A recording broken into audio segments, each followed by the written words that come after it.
오늘은 느헤미야서 5장 말씀을 가지고 성벽 내부의 적이라고 하는 제목으로 묵상 나눔하도록 하겠습니다.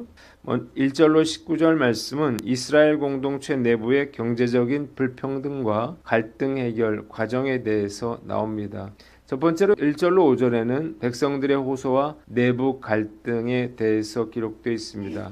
가난한 백성들이 형제인 유다 귀족과 부자들을 향해서 원망의 말을 쏟아냈습니다. 흉년으로 인해서 먹고 살 양식이 부족하여 밭과 포도원, 집을 저당 잡혔고 왕에게 바칠 세금을 내기 위해서 빚을 졌을 뿐만 아니라 빚을 갚지 못해 자녀들이 종으로 팔려가고 있으며 이미 밭과 포도원은 남의 것이 되었다는 거예요. 두 번째 6절로 9절에는 느헤미야의 분노와 책망에 대해서 나옵니다. 느헤미야는 백성들의 부르짖음을 듣고 크게 분노했지만 감정적으로 처리하지 않고 깊이 생각한 후에 다음과 같이 귀족들과 민장들을 책망했습니다. 첫째로 고리대금에 대한 책망이에요. 느헤미야는 같은 형제들끼리 높은 이자를 받는 행위를 지적했습니다. 이방 나라에 팔린 형제를 되찾아왔는데 오히려 같은 민족끼리 형제를 노예로 파는 행위가 얼마나 모순적이냐는 거예요. 둘째로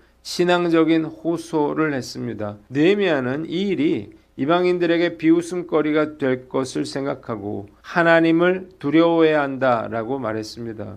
세 번째 10절로 13절에는 해결책 제시와 지도자들의 맹세에 대해서 나옵니다. 이에 느헤미야는 구체적인 해결책을 제시했는데요. 그는 이제부터 이자 받기를 그치자고 제안했습니다. 또한 담보로 잡은 밭과 포도원, 집과 그동안 받은 돈이나 곡식의 이자를 오늘이라도 즉시 돌려주자고 말했습니다. 그러자 지도청들은 느헤미야의 말대로 행하여 아무것도 요구하지 않고 돌려주겠다고 약속을 해요. 이에 느헤미야가 옷자락을 털며 이 약속을 지키지 않는 자는 하나님이 그 집과 산업에서 털어버릴 것이라고 강력하게 경고했고 온 회중은 아멘 하고 여호와를 찬송하며 약속한 대로 행하였습니다. 네 번째 14절로 19절에는 느헤미야의 희생과 강구에 대해서 나옵니다. 느헤미야는 아닥사스다 왕 20년부터 32년까지 12년 동안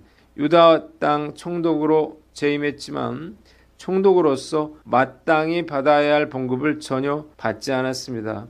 이는 이전 총독들과 크게 대조가 됐는데요. 이전 총독들은 백성들에게 무거운 세금을 물리고 매일 은 40세겔 상당의 양식과 포도주를 거두고 총독들 밑에 있는 사람들도 백성들을 착취했기 때문이에요. 그는 사사로운 이익을 추구하지 않고 오직 성벽 쌓는 공적인 일에만 집중했습니다. 뿐만 아니라 그는 공적인 임무를 수행하며 자신의 재정을 사용했는데 유다 사람 관리들 그리고 주변 나라에서 온 이들 약 150명과 함께 매일 함께 할 때 필요한 식자재를 사비로 공급했습니다. 백성들의 무거운 짐을 덜어주려는 거죠. 그는 자신이 행한 모든 일을 하나님께서 기억하시고 은혜를 베풀어 주시기를 간절히 기도했습니다. 본문이 우리에게 주는 교훈이 있는데 첫째로 분노를 다스리라는 것입니다. 고통받는 백성들의 분노에 찬 말을 듣고 얼마나 느헤미야가 화가 났을지 우리가 상상해 볼 수 있습니다. 바벨론에서 70년 동안이나 포로 생활을 하고 고국으로 돌아왔는데 또다시 빚으로 인해서 자녀들이 종으로 팔려가고 있었기 때문이에요. 이 일은 결코 묵과할 일이 아니었습니다. 만일 이런 상태를 방치할 경우에는 유대 공동체 자체가 붕괴될 수도 있었기 때문이에요. 그러나 느헤미야는 이런 분노의 상황에서 깊이 생각하고 감정에 휘둘리고 즉흥적으로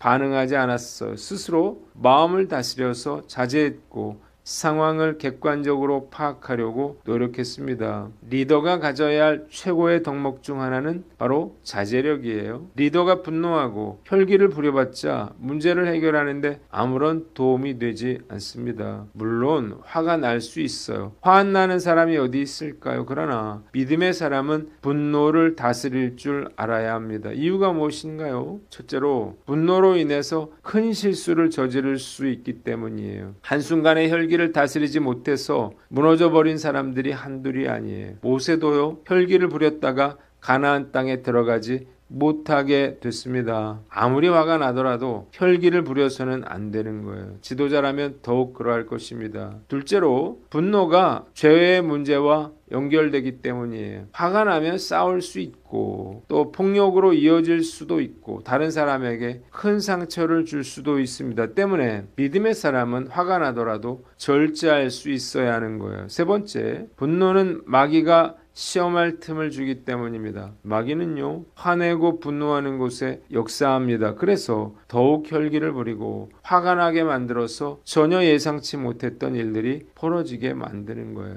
화내는 것도 습관이고 참는 것도 습관이에요. 자제하는 습관을 길러야 합니다. 화가 날 때마다 상대방이 얼마나 잘못했느냐가 아니라 내가 얼마나 큰 죄인인가를 떠올릴 수 있다면 분노를 가라앉힐 수 있을 것입니다. 또한 화가 나면 되도록 빨리 풀어야 합니다. 해가 지도록 분을 품으면 사과의 기회를 놓치게 되고 관계는 더욱 악화될 수 있습니다. 이 타이밍을 놓치지 말아야 하는 거예요. 말씀 앞에서 제 자신을 돌아봐요. 웬만해서 화를 내지 않는 성격이지만 불의한 일을 볼 땐 분노가 불같이 타오릅니다. 그러나 화를 낸다고 해서 문제가 해결되지는 않을 거예요.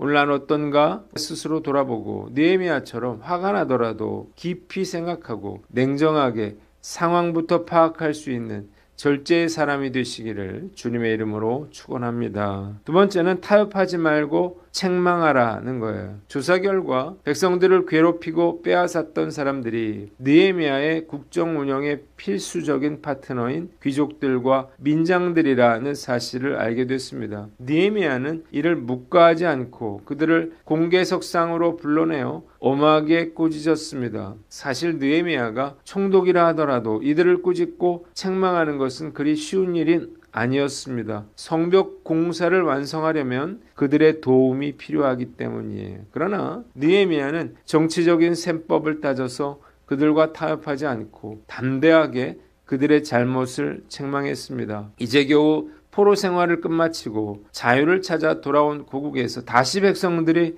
포로 생활과 전배 없는 삶을 산다면 무슨 의미가 있으며 이는 이방인들에게 웃음거리가 되고 너희들은 하나님이 두렵지도 않느냐는 거예요. 또한 느헤미야는 너희들이 담보로 잡은 밭, 포도원 집과 그동안 받은 돈이나 곡식의 이자를 오늘이라도 즉시 돌려주라고 명령했습니다. 그러자 지도층들은 당신의 말씀대로 행하여 아무것도 요구하지 않고 돌려주겠습니다 라고 맹세한 후에 그 약속을 지켰습니다. 문제를 덮어두는 것은 병을 숨기는 것과 같습니다. 문제를 해결하려면 문제의 본질적인 원인을 찾아내어 공개적으로 노출해야 합니다. 그래야만 치유가 시작될 수 있기 때문이에요. 그러기 위해서는 느헤미야처럼 타협하지 않고 죄악을 책망하고 불의를 지적할 수 있는 용기를 가져야 합니다. 만일 죄악을 방관하고 불의에 대해서 침묵한다면 불편함은 피할 수 있을지 몰라도 하나님께 엄한 책망을 받게 될 것이기 때문이에요. 죄악과 불의에 대항하여 적극적으로 맞서 싸우지 않는 것은 곧 그것에 동조하는 처사임을 알아야 합니다. 잘못을 드러내고 책망하는 일은 결코 쉽지 않죠. 목숨을 잃을 수도 있기 때문이에요. 세례 요한은 율법을 어기고 권력을 남용한 헤롯 왕을 책망한 일로 인해서 감옥에 갇혔고 결국에는 목숨을 잃었습니다. 말씀 앞에서 나는 과연 목숨을 걸고 잘못된 것을 책망하고 불의에 대해서 맞서 싸울 수 있을까 생각해 봅니다. 갈등을 싫어하는 저로서는 정말로 쉽지 않은 일이에요. 그러나 만일 불의에 침묵하거나 타협하여 책망하지 않으면 주님께 책망받게 될 것입니다. 오늘 난 어떤가? 우리 스스로를 돌아보고 하나님을 두려워하는 마음으로 타협하지 않고 담대하게 불의와 맞서 싸우는 저와 여러분들 되시기를 주님의 이름으로 축원합니다. 마지막으로 솔선수범하라는 거예요. 느헤미야는 귀족들과 민장들을 책망하면서 두 가지를 실천했습니다. 첫째로 본인도 이자를 받지 않겠다는 건데요. 느헤미야와 친인척들, 그 집안의 종자들까지 돈과 곡식을 빌려주고 있었습니다. 다만 귀족들과 달리 이들은 백성들의 형편을 고려하여 아주 적은 이자를 받고 있었는데 하지만 이제는 그것조차 하지 않겠다는 거예요. 둘째로 총독으로 받을 수 있는 녹을 받지 않겠다는 것입니다. 그는 봉급도 받지 않았을 뿐만 아니라 공적인 일에 자신의 재정을 사용했습니다. 당시 대외적인 손님 외에도 유다 관리만 해도 150명이나 됐기 때문이에요. 이들과 매일 함께 먹는 식사 비용이 만만치 않았는데요. 그러나 그는 모든 식비를 자신의 사재로 충당했습니다. 지도자라면 반드시 솔선수범하는 모습을 보여야 합니다. 스티브 잡스가 1997년도에 애플로 복귀했을 때 애플은 파산 직전에 심각한 위기 상태였습니다. 이때 스티브 잡스는 연봉으로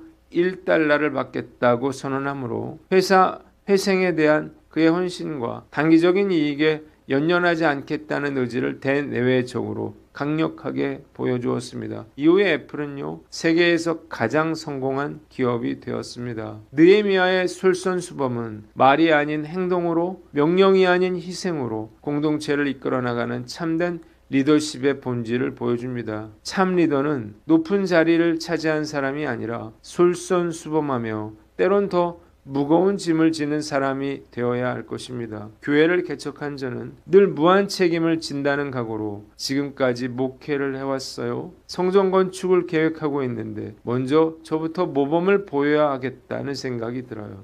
오늘 난 어떤가? 스스로를 돌아보고 우리에게 주어진 시간 동안 하나님을 더 많이 사랑하고 우리 공동체를 위해서 더 많이 수고하는 저와 여러분들 되시기를 주님의 이름으로 축원합니다. 기도하겠습니다. 하나님 아버지, 우리가 분노를 다스리고 타협하지 않고 책망하며 솔선수범케 하여 주시옵소서.